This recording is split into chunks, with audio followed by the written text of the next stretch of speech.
প্রার্থীকে হারাতে কাঠিবাজি করলে উল্টো কাঠি হবে। বাগদার কর্মী সভা থেকে গোষ্ঠীদ্বন্দ্ব ঠেকাতে কড়া বার্তা পার্থ ভৌমিকের। জুলাইয়ের 10 তারিখে উত্তর 24 পরগনা বাগদা বিধানসভায় উপনির্বাচন। লোকসভা নির্বাচনে বাগদা বিধানসভায় 20,000-এরও বেশি ভোটে হার তৃণমূল কংগ্রেসের। সেই কেন্দ্র পুনরুদ্ধারে তৃণমূলের হাতিয়ার তরুণ তুর্কি মতুয়া বাড়ির মেয়ে তথা মমতা ঠাকুরের ছোট কন্যা মধুপর্ণা ঠাকুর রবিবার বাগদার হেলেঞ্চা হাই স্কুলে অডিটোরিয়াম হলে মধুপর্ণার সমর্থনে কর্মী সভা করে তৃণমূল। সেখানে উপস্থিত ছিলেন সদ্য লোকসভা ভোটে জয়ী রাজ্যের শেষ মন্ত্রী পার্থ ভৌমিক, জেলা পরিষদের সভাধিপতি নারায়ণ গোস্বামী, জেলা সভাপতি বিশ্বজিৎ দাস, রাজ্যসভা সাংসদ মমতা ঠাকুর সহ স্থানীয় তৃণমূল নেতৃত্ব।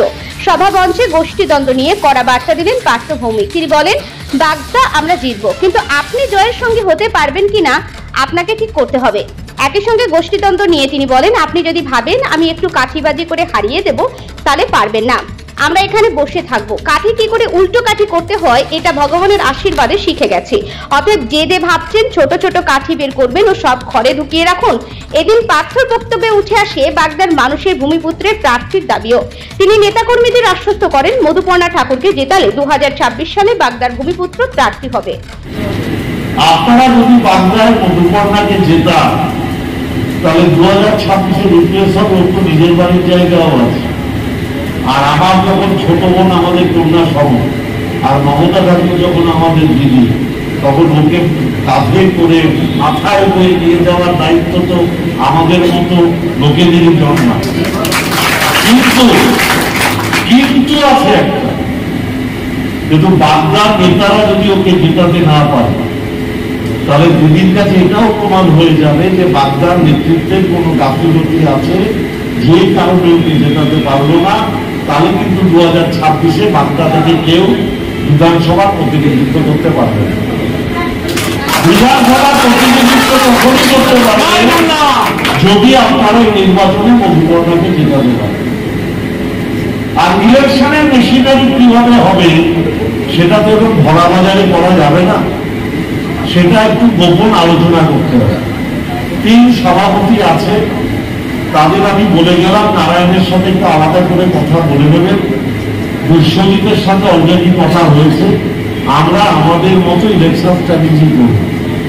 বিশ্বজিৎ যেমন বলছে ও সারাদিন আজ থেকে বাংলায় পড়ে থাকবে, আমি আর নারায়ণ ওকে বলছি ভাই আমাদের মাটিতে দুটো বালিশ রাখিস, আমরাও তোর সাথে বাংলায় থাকবো। আমি আপনাদের বলছি নির্বাচনটা আমরা জিতবো না, কেউ করুক বা না করুক এই নির্বাচনটা আমরা জিতবো। এই জয় আমাদের কেউ ঠেকাতে পারবে না। কিন্তু ওই জয়টায় আপনি সঙ্গী হতে পারবেন কিনা এটা আপনাকে ঠিক করতে হবে। আপনি জয়ে অংশীদার হতে চান কিনা আপনাকে ঠিক করতে হবে। আর আপনি যদি ভাবেন আমি একটু কাঠিবাজি করে হারিয়ে দেবো, আমি বলছি না পারবেন না। আমরা দুজনে বসে থাকবো আর কাঠি কি করে উল্টো কাঠি করতে হয় এটা ভগবানের আশীর্বাদে এতদিনে শিখে গেছি। যে ভাবছেন ছোট ছোট কাঠি বার করবেন, আমি এখনই বলছি আমাদের যখন দিদি দায়িত্ব দিয়েছে ওসব ঘরে ঢুকিয়ে রাখে। সবাই মিলে বাগদা জেতা, 2026-এ বাগদার ভূমিপুত্রই ক্যান্ডিডেট হবে, আমরা দায়িত্ব নিয়ে বলছি। কিন্তু জেতাতে হবে, না জেতালে কিন্তু হবে না। আমরা বাংলা ভাষায় যেটা বলি অগুড়ে বালি, না জেতালে অগুড়ে বালি। আমার নেতৃত্বের প্রতি আস্থা আছে, সম্মান আছে, শ্রদ্ধা আছে এবং সবচেয়ে বেশি শ্রদ্ধা আছে কর্মীদের প্রতি, যারা বাগদায় লোকসভা নির্বাচনে বিশ্বজিতের হয়ে আপ্রাণ পরিশ্রম করেছিল। আমরা ডোর টু ডোর কারা যাবে তার টিমও তৈরি করে দেব। যেহেতু একটা বাচ্চা মেয়ে, আমরা চেষ্টা করব একদম বাচ্চা ছেলে মেয়েকে বাড়ি টু বাড়ি কাটা। এটা আমরা চেষ্টা করবো, মানে সারা জেলা জুড়ে কলকাতা থেকে রাজন্যাদের মতো মেয়েদের এনে, সমস্ত প্রিয়দর্শিনীদের মতো মেয়েদের এনে, যাদের ইমেজ খুব ভালো, যাদের মুখ খুব ভালো, তাদের দিয়ে আমরা ডোর টু ডোর করাবো। আপনারা ক্যান্ডিডেটকে নিয়ে করবেন যারা নেতারা আছে। এর বাইরেও, কারণ অনেক সময় কি হয় জানেন তো, নেতা গেল ওই বাড়ির ওই নেতার উপরেই রাখ, সামনে তো বলতে পারবে না, ভোটের বাক্সে দিয়ে দেবে।